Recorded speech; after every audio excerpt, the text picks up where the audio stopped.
Minhas irmãs, meus irmãos, que o Senhor Jesus nos abençoe. Dr. Zygmunt Bauman chama o período em que estamos vivendo de modernidade líquida. Por volta dos seus 94 anos de idade, o sociólogo polonês tem observado uma mudança comportamental muito significativa nos últimos 40 anos. A partir do último período de 25 anos do século passado, nós mudamos muito. Ele vai chamar de modernidade líquida porque hoje nós não temos valores fixos, sólidos, quanto os tínhamos no século passado. Posso falar de minha geração, onde éramos criados, em tese, para um casamento duradouro, para aposentar numa empresa e ter um vínculo afetivo com ela, para respeitarmos os professores e assim por diante. Esses valores todos, diz Zygmunt Bauman, desapareceram ou estão em vias de desaparecer. Hoje cada um luta e exige os seus próprios valores em prática, de forma que em todas as atividades da natureza humana, todos os valores que eram sólidos até o século passado estão se tornando líquidos, e é por isso que ele chama de modernidade líquida, porque tudo aquilo que não é sólido escorre pelos dedos e se esvai embora. Por isso mesmo, o Dr. Bauman vai dizer que o ser humano hoje é consumista. Ele consome tudo. Ele consome inclusive as relações humanas, afetivas. Ele é um consumidor ávido de relações sexuais. Ele é um consumidor ávido de tudo aquilo que representa coisas novas, mas as coisas novas passam e ele quer mais coisas novas. Então, onde está o ser humano, está uma insatisfação, diz ele, em todos os campos da natureza humana. E ele diz ainda que nós fazemos isso buscando preencher um vazio que nós temos, um vazio de humanidade. E por isso mesmo nós não conseguimos ser felizes. Essa visão do Dr. Bauman, principalmente refletida em Modernidade Líquida, um livro muito interessante de ser lido, e ele tem sido muito influente no mundo todo com a sua ideia e com o resultado de suas observações. Já esteve no Brasil, tem farto material dele na internet, inclusive entrevista dada aqui no Brasil. O ponto de vista do Dr. Bauman, para nós espíritas, não é novidade. Nós temos recebido informações do mundo dos espíritos, notadamente de Bezerra de Menezes e Joana de Ângeles, pelas faculdades mediúnicas de Divaldo Franco. Nós temos recebido essa constatação. Há uma página interessantíssima de Joana de Ângeles, ditada de Divaldo Franco há uns 7 anos atrás, aproximadamente, intitulada Vazio Existencial. Papel A4 dá 2 folhas e meia, e ela faz uma análise muito adequada e muito parecida com a obra do Dr. Bauman. Joana de Ângeles fala que a gente se deixa levar, em primeiro lugar, pela mídia materialista. A mídia vende de tudo, quer vender de tudo, desde produtos materiais até imagens de pessoas. E é um erro que nós cometemos, tanto o Bauman quanto o Joana de Ângeles vão falar, é que nós escolhemos mal aqueles que vão guiar o nosso jeito de ser aqui na Terra. Nós não temos exemplos, nós temos ídolos. Não tendo exemplos, nós não temos um ponto de referência. Nós elegemos pessoas famosas na área do esporte ou na área novela, cinema, tudo mais, e agora é moda seguir-se aos jovens, estamos vendo isso, youtubers ditam regras e comportamento, e isso é muito complicado. Joana de Ângeles diz para nós que quando nós não construímos nada para o espírito imortal, nós deixamos de construir um alicerce para as construções futuras do espírito, que é para lá que nós estamos indo. Não tendo um alicerce, nós não criaremos nada sólido para que o nosso espírito galgue degraus necessários na escala evolutiva. Então a gente se envolve no consumismo material, no consumismo das realizações, e tudo isso em busca de se sentir bem, de ser feliz. E aí está o nosso grande erro. A doutrina espírita, muito antes de Bezerra de Menezes, muito antes de Joana de Anjos, vem nos explicar muito dessas coisas, dos enganos que nós cometemos e qual deveria ser a nossa orientação para nos tornarmos felizes na terra e mais realizados espiritualmente, porque é para isso que nós viemos ao mundo físico, viemos para um progresso espiritual. Nosso planejamento é espiritual. O Espírito elenca uma quantidade de provas e de expiações necessárias ao seu momento evolutivo, para que ele consiga crescer mais rapidamente na escala dos Espíritos. A questão do bem-estar está muito bem definida na questão 719 do Livro dos Espíritos. Allan Kardec pergunta aos Espíritos se a busca pelo próprio bem-estar é de acordo com a lei natural. É como se Kardec quisesse tirar as dúvidas todas, no sentido, quando busco o meu próprio bem-estar, eu estou sendo egoísta? É da lei natural que eu busque meu próprio bem-estar? Os Espíritos disseram sim. É da lei natural que nós busquemos o nosso próprio bem-estar. É só observarmos, todos os seres vivos buscam uma condição de estabilidade com o ambiente em que estão. Mas os Espíritos vão responder à questão 719, que há dois parâmetros que precisam ser observados nesta questão do bem-estar em acordo com a lei natural. O primeiro deles em relação ao corpo físico. É preciso tomar cuidado com os excessos, dizem os Espíritos, porque todo excesso relacionado ao corpo físico, templo do Espírito, contraria a lei de conservação, que é uma lei que rege a relação do mundo material com os Espíritos, ou dos Espíritos com o mundo material. Então existem algumas características pessoais em nossa constituição física que precisam ser observadas pelo nosso Espírito.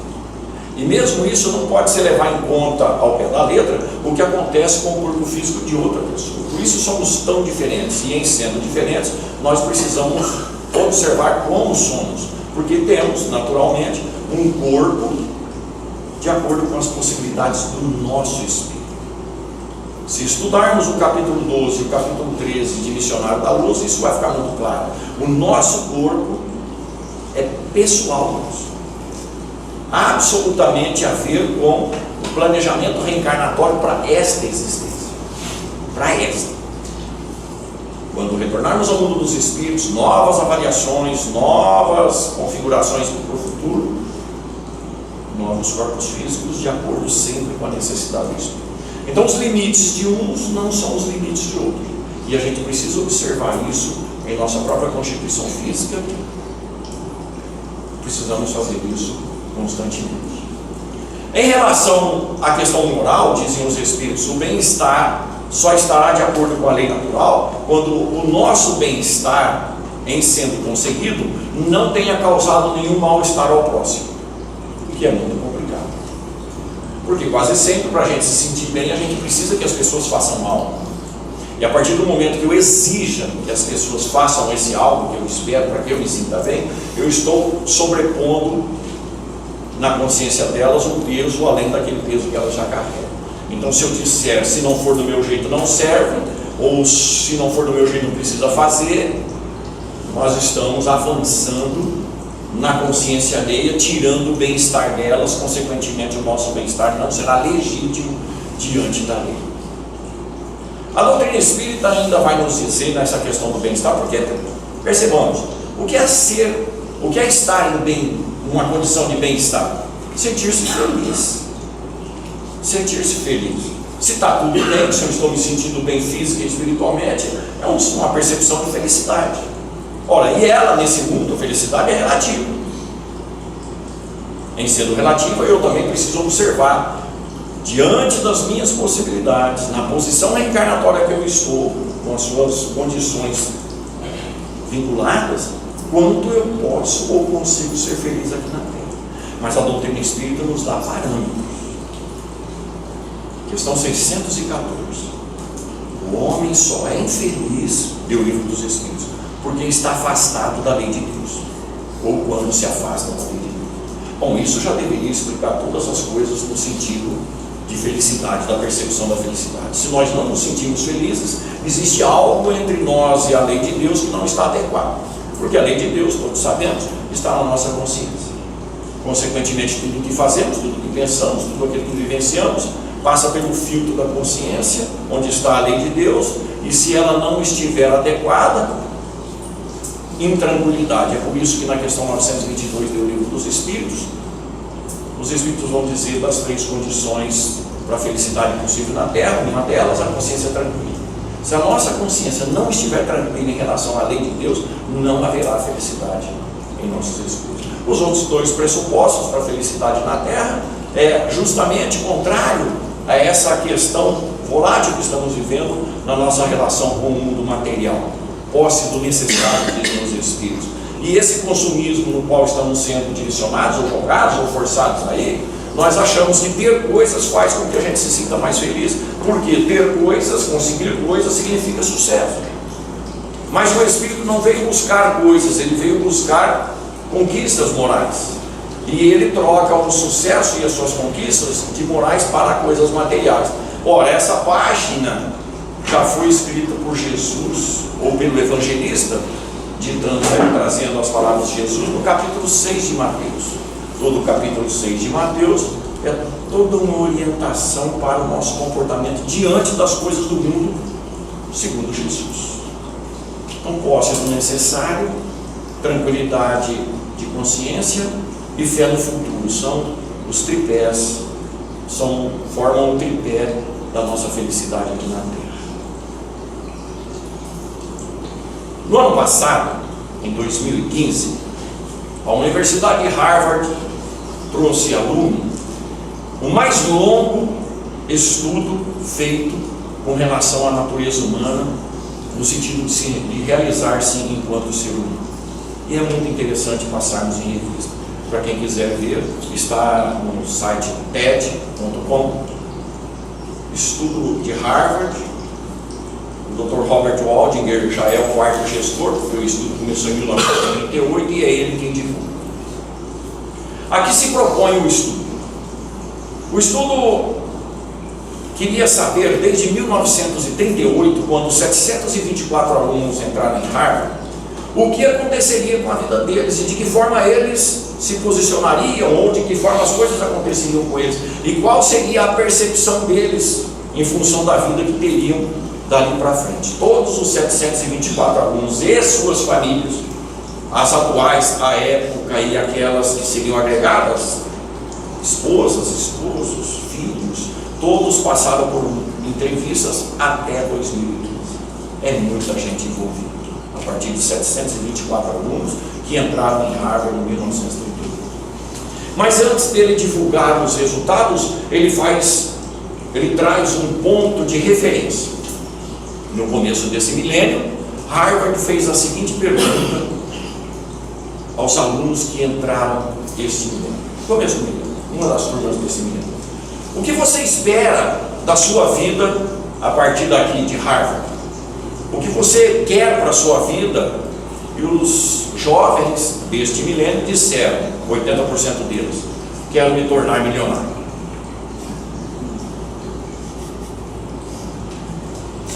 Eles entendiam que o objetivo de vida deveria ser ficarem ricos. Ora, ficar rico para quê? Para se sentir bem, para ser feliz.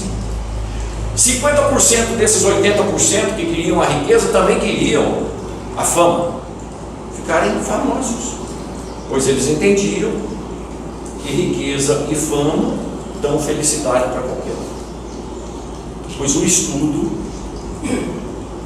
iniciado em 1938 desmente tudo isso. Desmente tudo isso. Vai de encontro com o que Bauman fala, vai de encontro com o que a doutrina espírita e o Evangelho de Jesus prega. Se não, vejamos. Primeira constatação do estudo de Harvard: a solidão mata. Pessoas solitárias desencarnam mais cedo. vivem mais doentes, têm qualidade de vida menor, têm funcionamento corporal e cerebral mais deficiente. O ideal, o que traz felicidade, o que traz bem-estar, o estudo de Harvard falando, são as conexões sociais, a vida social, a vida de relação. Esse é o primeiro ponto que o estudo identifica. Se você quer viver mais, ter mais saúde, mais memória, mais funcionamento corporal, longevidade sadia, tem relacionamentos humanos. Segundo ponto observado pelo estudo: não é a quantidade que vale, é a qualidade. Então não adianta termos no Facebook 5 mil amigos, no WhatsApp não sei quantos grupos. Não, isso não é importante.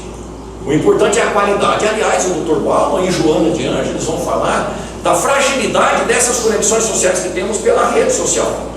Porque hoje as pessoas são descartáveis, bastou pensar diferente de mim, um clique e eu já desligo ela, eliminando ela do meu grupo, do meu... Simples assim. Não concordo mais, está desconectado.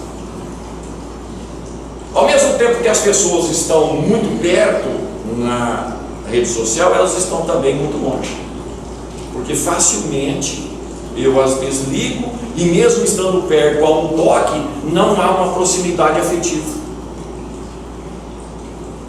O estudo de Harvard então vai dizer: qualidade, não é a quantidade. E mesmo num relacionamento sério, compromisso afetivo sério, um namoro, um casamento, um noivado não existe mais. Modernidade líquida, noivado não existe mais. Na minha época ainda tinha isso. Você começava um namoro, depois de um determinado tempo a coisa ficava um pouco mais séria, passava por um estágio chamado noivado, para os jovens, né? Para explicar para eles como é que era a nossa época lá no século XX, quando eu tinha cabelo ainda, né, João? O que você olha só para mim? Não, lembra bastante. Valores.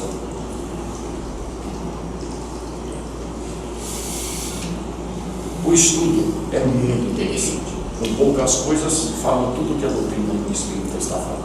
E aí eles vão referendar para nós o que é que deveríamos fazer para nos sentirmos melhor.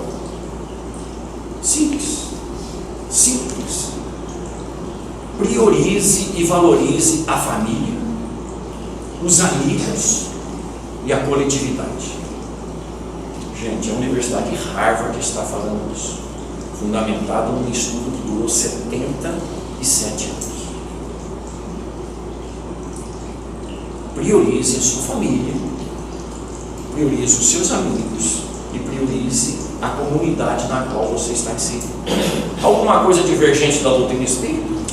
Daquilo que prega a doutrina espírita? Não. Diz mais: adquira o hábito de transformar colegas e companheiros em amigos. Ou seja, aumente o seu raio de ação, criando mais vínculos de amizade. Trabalhe sempre para ter mais amigos, mas não virtuais, amigos do coração.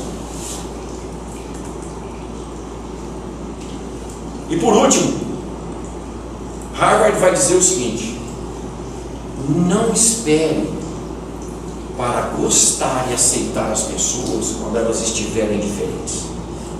Aceite-as hoje, do jeito que elas são. Alguma coisa diferente do Senhor Jesus e da doutrina espírita? Não. A solução para nós outros é a convivência. Não é sem razão que em várias partes do Livro dos Espíritos nós vamos ver isso. Lei de sociedade, terceira parte do Livro dos Espíritos. Primeira pergunta: a vida social está na natureza? Sim, é uma necessidade natural. Não é sem razão que o homem recebeu o dom da palavra e os demais atributos, senão para a vida de relação, respondem os Espíritos. Lei de liberdade, primeira pergunta do capítulo, também na terceira parte. São iguais Perdão. Tem uma liberdade máxima a ser conseguida na terra? É possível? Não. Porque uns necessitais dos outros, tanto os fortes quanto os fracos. Não. Então nós precisamos estar sempre em relação. E aquela questão de querermos nos afastar da sociedade, para termos uma vida reclusa, só para fugir dos problemas dos relacionamentos e das circunstâncias, é contrária à lei natural. Está em lei de liberdade e está em lei de sociedade. Eventualmente, isso é natural, nós poderemos nos ausentar do nosso grupo familiar, do nosso grupo social, para repormos as nossas energias, centrarmos as nossas ideias. Mas no geral, é preciso viver em sociedade, do jeito que ela é. Porque o nosso planejamento reencarnatório previu tudo isso. Se formos lá no capítulo 14 do Evangelho segundo o Espiritismo, Santo Agostinho nos ensina um pouco sobre planejamento reencarnatório. Ele vai dizer mais ou menos assim: quando estamos no mundo dos espíritos, fazendo um planejamento reencarnatório, muitos espíritos que têm afinidade com o nosso também vão trabalhar ou pedem para reencarnar junto com a gente, nas mais diversas posições, mas para conviverem conosco. E a gente pode identificar isso muito facilmente. Existem algumas pessoas que a gente vai se dar super bem instantaneamente dentro da família, no meio social, no meio profissional. São aquelas pessoas que chegam e parece que a gente já conhece de longa data, e somos até capazes de dizer: meu Deus, confesso que me dou melhor com essa pessoa do que com os meus próprios familiares de sangue. São espíritos que já conviveram conosco, que têm afinidade conosco. Então os espíritos reencarnam em grupos, mas alguns deles vão passar um pouco tempo junto com a gente, outros um pouco mais e uns a vida inteira. Mas o fato é que nós estamos sempre reencarnados com as pessoas certas, no lugar certo, para fazer o que é certo. Mas existe um problema. Santo Agostinho vai falar sobre isso.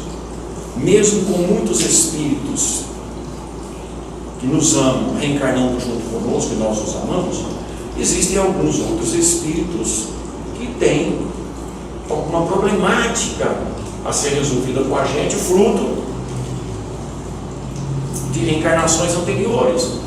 Jesus nos alertou sobre isso: reconcilia-te com o teu adversário, senão você volta a ficar junto com ele, até que as leis de amor se estabeleçam entre ambos.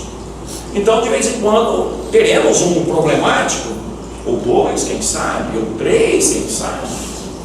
Depende de nós outros, o que fizemos no passado.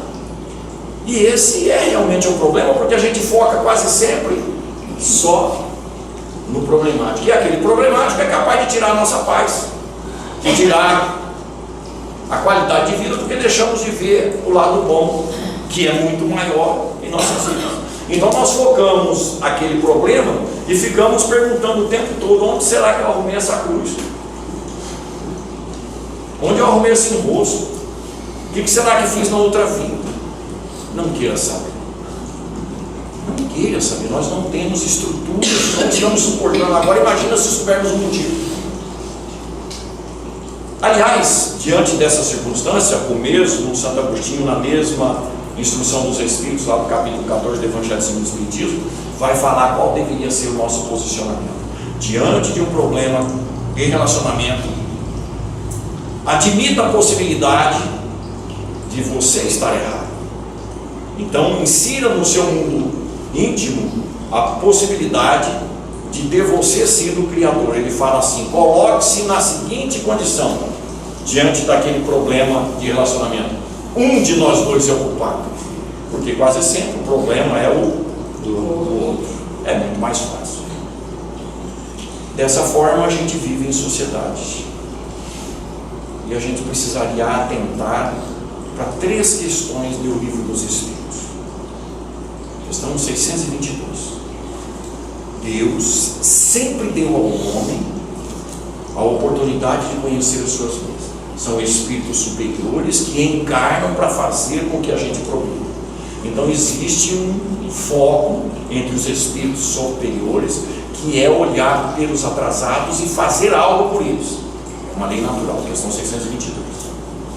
Na questão 779, lei do progresso, Kardec pergunta: de onde é que tiramos força para progredir? Os espíritos falam que cada um tira de dentro de si mesmo. É por isso que nós progredimos de formas diferentes, em velocidades diferentes.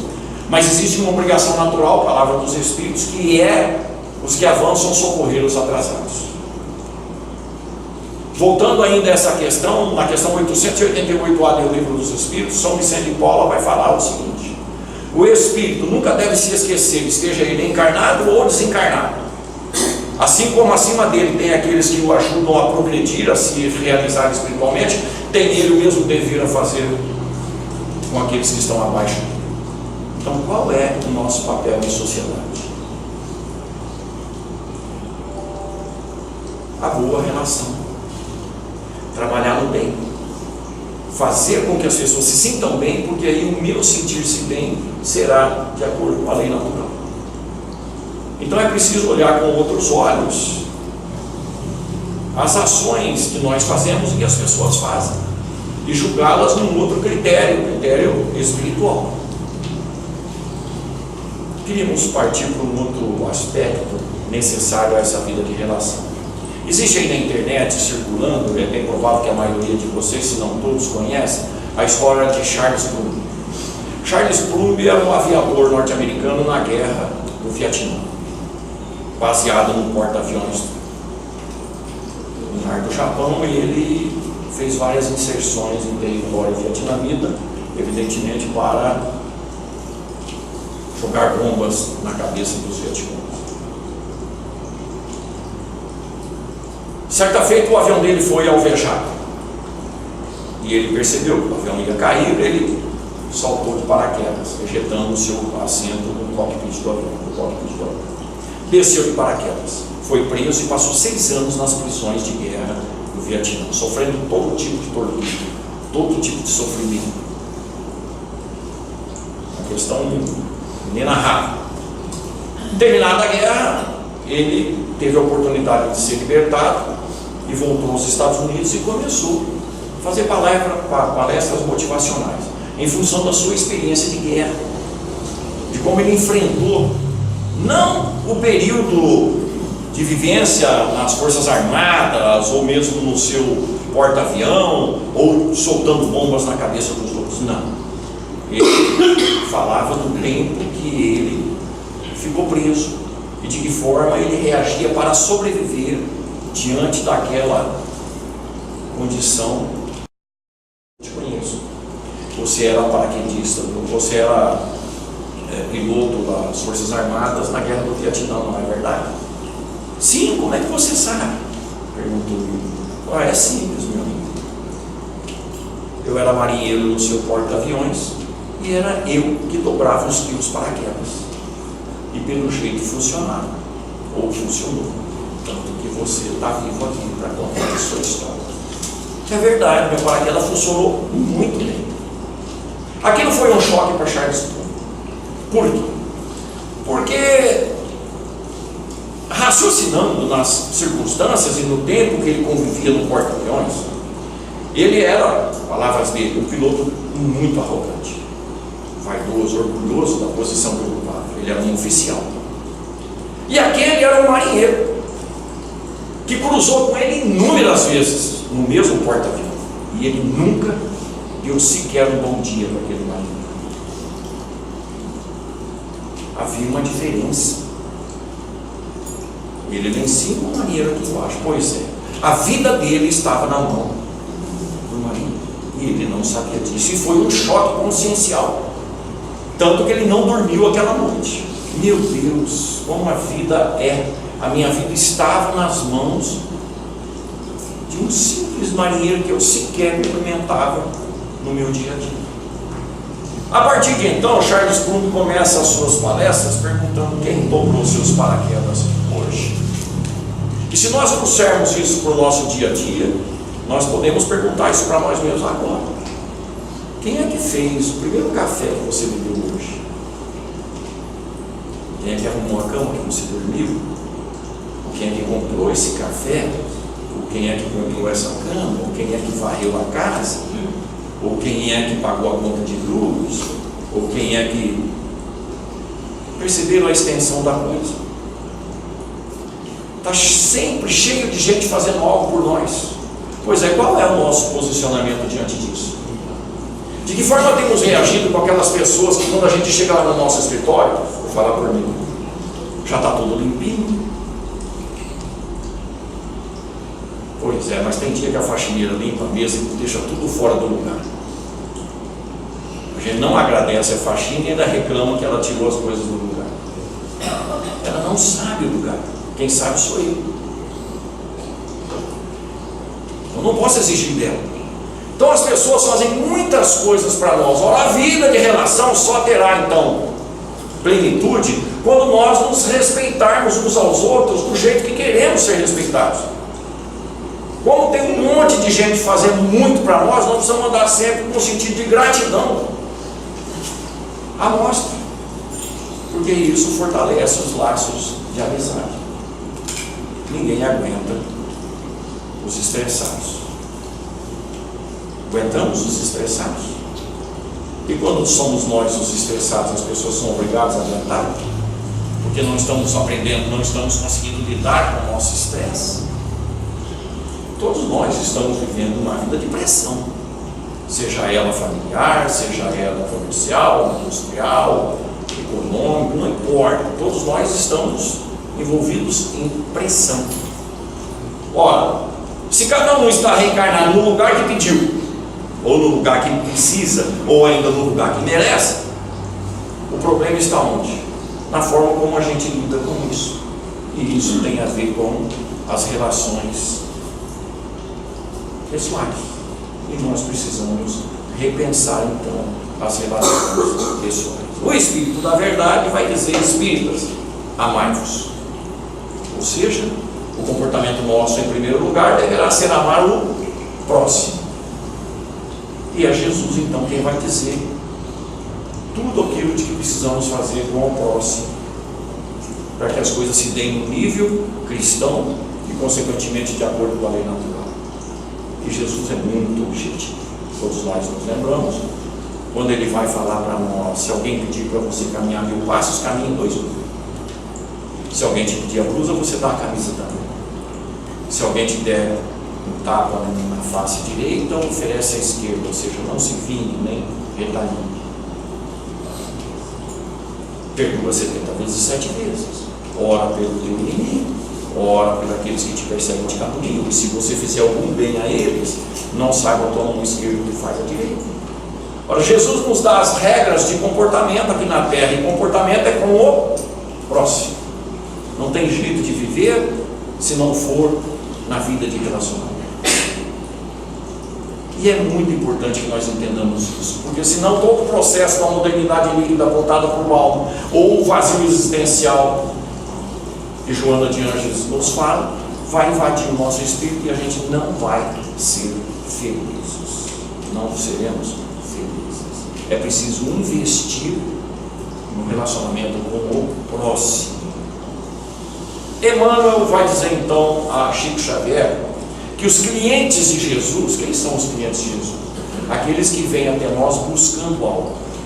Lembremos de Jesus. Quantas pessoas buscavam o Cristo para terem seus problemas, principalmente físicos, solucionados? Jesus dizia para eles: o que queres que eu te faça? Olha, nós estamos falando do governador espiritual da terra, o espírito mais iluminado que já veio até o mundo e que nós sabemos hoje ser o governador espiritual da terra.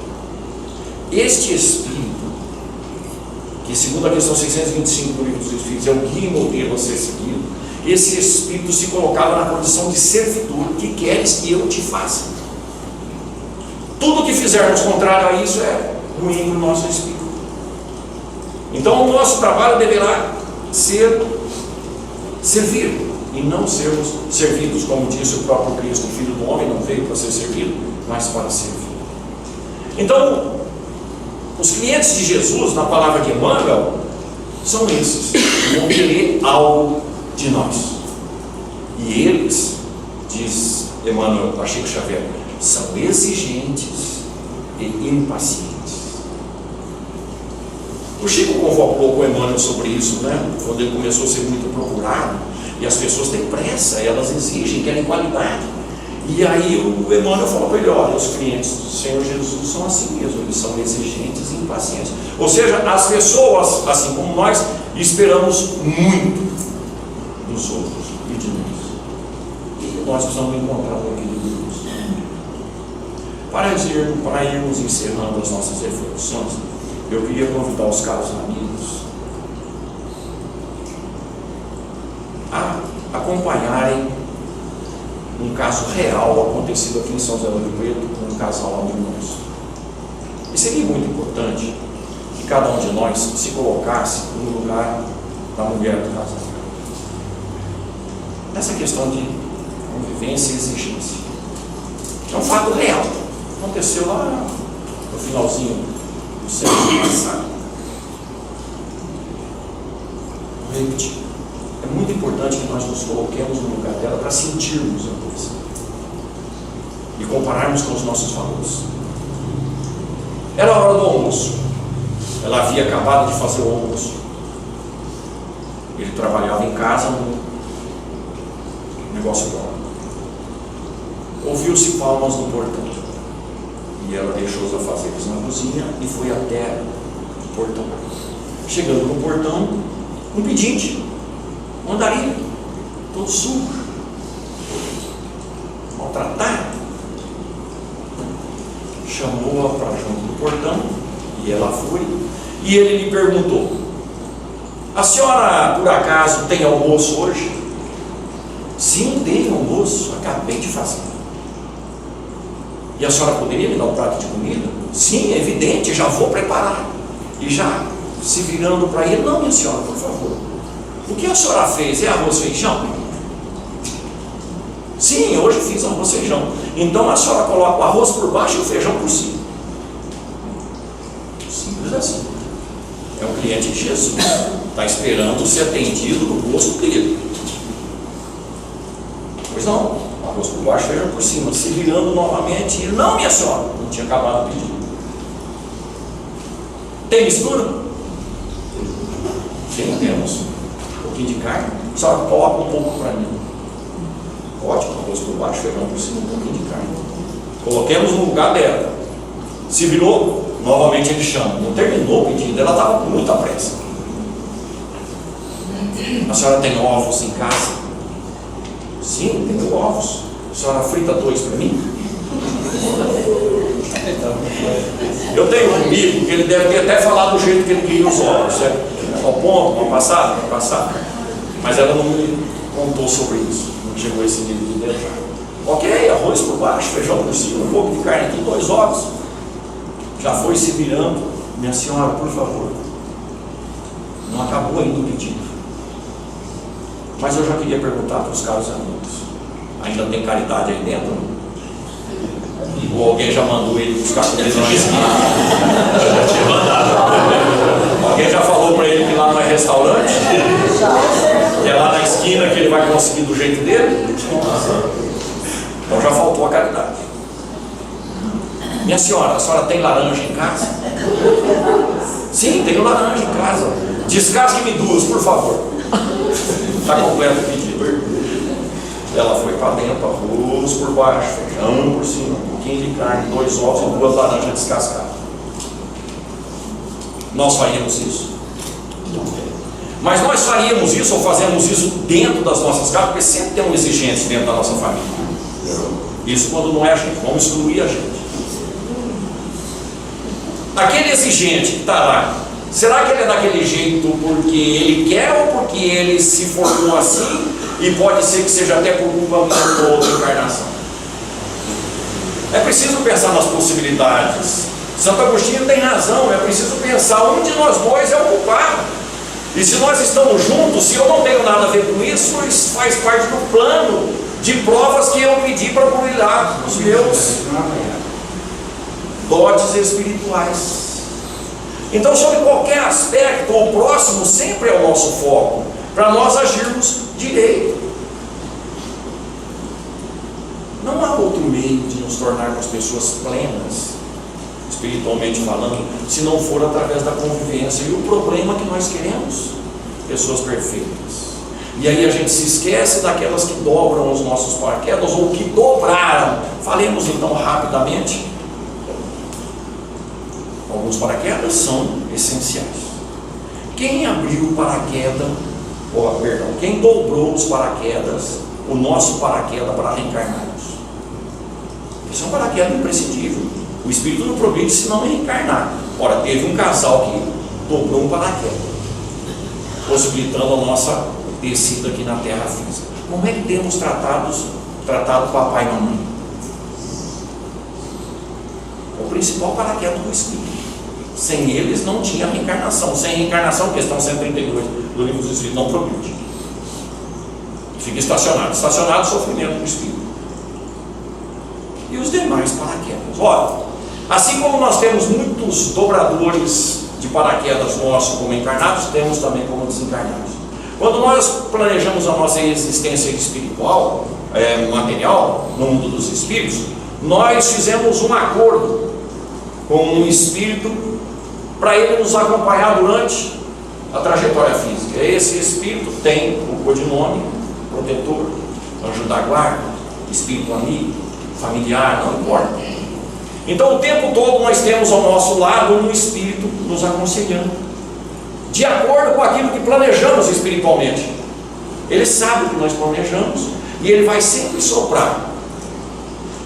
Tolera, tenha paciência, persevera um pouco mais, perdoa, deixa para lá, conte até 10, respira fundo, toma um gole d'água, não engole a água. Todo dia. Principalmente nos momentos mais críticos de nossas existências. Esse anjo da guarda está trabalhando, ou seja, ele está dobrando paraquedas do espírito. Ora, nessa linha de raciocínio, os paraquedas, os dobradores vão se tornando mais importantes. Eu tenho uma, a família tem outro, a vila tem outra, a cidade, o estado, o Brasil tem um dobrador de paraquedas. Quem é o nosso dobrador de paraquedas espirituais aqui no Brasil? Ismael. Está dobrando os paraquedas dos brasileiros. Sabe muito bem o que está acontecendo aí. Sabe, desde a nossa casa até lá na cadeira da presidência da República, ele sabe muito bem o que está acontecendo. E está trabalhando para corrigir as coisas.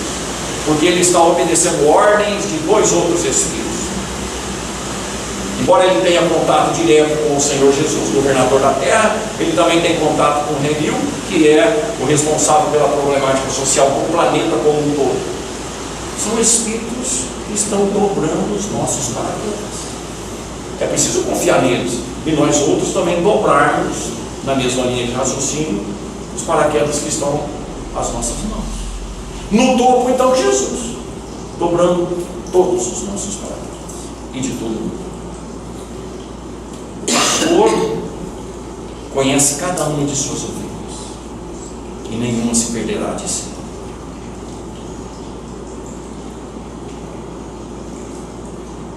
Eu permanecerei convosco, não vos deixarei órfãos. Tenham bom ânimo, vou preparar-vos um lugar. Jesus está trabalhando por nós ininterruptamente, é o amigo incondicional de todas as horas. Na última ceia ele fez questão de dizer: já não mais vos chamo servos, mas amigos. Jesus estava transformando aqueles homens rudes de 2000 anos atrás em amigos, e nós queremos amigos perfeitos, que não erram, que não nos causam problema. Estamos nadando contra a corrente. É preciso prestar atenção. Jesus está se aproximando de nós agora pelo calendário humano. Mas a gente precisa trazer Jesus para mais perto, para dentro do coração, para dentro de nossas casas, através do culto do Evangelho no lar, quando 2 ou mais estiverem reunidos em meu nome, eu estarei com ele. Convidemos Jesus para as nossas casas, através da prática do Evangelho, da leitura do Evangelho. E entendamos definitivamente que para andar com Jesus é preciso andar com os seus irmãozinhos menores, porque quando fizermos a um desses meus mais pequenos irmãos, foi a mim que o fizeste. Se quisermos Jesus, teremos que conviver com os problemáticos. Não nos iludamos com o mundo. Jesus está nos servindo e a gente correndo atrás do mundo. Jesus está nos socorrendo e nós correndo atrás do mundo. O mundo nos traz dores e Jesus nos convoca: vinde a mim todos vós que estáis cansados, sobrecarregados, eu vos aliviarei. A gente esquece o convite e continua sofrendo com o mundo. Raciocinamos como espíritos imortais que somos e escolhamos definitivamente sempre Jesus, nunca sem carteira. Muito obrigado a todos e muita paz.